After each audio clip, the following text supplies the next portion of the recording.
Уголовный розыск, службы участковых уполномоченных, отделение по делам несовершеннолетних, дежурная часть, миграционный пункт и не только. На протяжении 30 лет деятельность Министерства внутренних дел Ингушетии охватывает различные стороны жизни населения. Как изначально развивалось ведомство, вспоминают люди, стоявшие у истоков МВД и отдавшие долгие годы жизни служению Отечеству. Работа современных органов внутренних дел Ингушетии фактически началась с 30 апреля 1992 года. После распада Чечено-Ингушской ССР ОВД Малгобекского, Назрановского и Сунжинского районов остались без управления. Тогда в экстренных условиях был создан Совет по координации работы 3 отделов. Его руководителем стал полковник милиции Мурат Додов.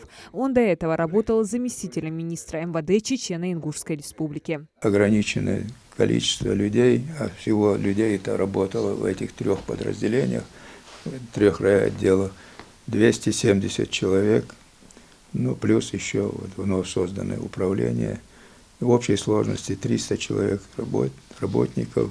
33 года работы Додова в органах правопорядка. Это время совпало с самыми тяжелыми происшествиями, когда в 90-х в стране творился хаос. Сегодня я не жалею о том, что я согласился и в пределах своих возможностей, своего опыта, внес какую-то лепту поддержания общественного порядка, и становления Республики Ингушетия. В 1992 году после образования республики началось формирование ингушского правительства. Так, указом первого президента Ингушетии Руслана Аушева 15 марта 1993 года в республике создают свое Министерство внутренних дел. Ингушским правоохранителям пришлось налаживать работу с нуля. Один из ветеранов МВД Саварбек Султыгов из 45 лет общего стажа в органах правопорядка 25 посвятил обеспечению безопасности в республике. В начале 90-х он был начальником РОВД по Сунжинскому району. Вспоминает, как приглашали для работы ингушских сотрудников со всех уголков страны. Цель была одна – полноценно наладить работу органов внутренних дел. Сотрудники и сама население, которое проживает у нас в территории Республики Ингушетия, можно сказать, 85–90% были очень сплоченные, очень исполнительные. Сотрудник там друг друга, чтобы не потерять своего товарища, они готовы были что угодно сделать. Путь становления МВД был далеко не легкий. Сотрудникам приходилось работать в тяжелых условиях. Министерство развернули на базе старого здания первой школы, которое было признано аварийным. Старались вытягивать, и в те времена держали с 1 по 3 планку, не опускалось ниже МВД работу, потому что дни и ночи, как говорят, напролет, это пока ты не достигнешь определенного результата, как бы покоя люди себе не знали. Хорошо эти времена помнит Магомед Сали Катиев. Он долгие годы возглавлял уголовный розыск. На его счету сотни раскрытых преступлений. И уже на протяжении 11 лет является председателем Совета ветеранов МВД. Вспоминает, сотрудники работали сутками, не думая об усталости. Исполняя долг на службе, многие бойцы органов внутренних дел отдали свои жизни. Роковой была ночь на 22 июня 2004 года. Тогда республика потеряла около 100 лучших сынов. Сотрудников мы потеряли эту ночь 24 человека. Чисто гражданских было 22 человека, которые никакого отношения к силовым структурам не имели. Остальные представители прокуратуры, ФСБ, пограничники. Вот 89 человек за одну ночь мы потеряли.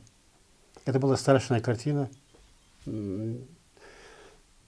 Словами просто не передать. Тот, кто этого не видел, никогда не поймет. В 98 году 46 сотрудников милиции с этой административной границы мы привезли, похоронили. Вынужденно приехал сюда, будучи министром внутренних дел, Степашин. Степашин приехал, мы с ним вместе объезжали этих сотрудников, погибших сотрудников. И Кодембеж, массане сотрудники был, чутыш, суцане, цандаха-даха, шлиларто, дал этом болцу бейчаря. Это очень тяжелый период был. Самые сложные этапы становления министерства были достойно пройдены. В формирование ведомства был вложен колоссальный труд истинных патриотов. Благодаря желанию наладить работу органов правопорядка, обеспечить безопасность на территории вновь созданного самостоятельного субъекта государства, на голом энтузиазме им удалось справиться с поставленными задачами. Свой богатый профессиональный опыт они передали молодому поколению сотрудников. В Магасе в 2009 году построили собственное здание МВД. Сегодня в нем созданы все условия для работы. Получили хорошую материально-техническую базу. Все моменты, которые должны были быть, по крайней мере, близко к обеспечению, который должен был, у нас уже пошло. Сотрудники МВД на протяжении 30 лет продолжают обеспечивать охрану общественной безопасности, противодействуют угрозам экстремизма и терроризма, верно служат интересам народа, успешно решают самые сложные и ответственные задачи. С юбилейной датой ветераны МВД поздравляют сегодня своих преемников. Сердечно хочу поздравить ветеранов МВД Республики Ингушетия, которые вместе со мной работали по становлению этого министерства. Еще хочу поздравить работающих работников.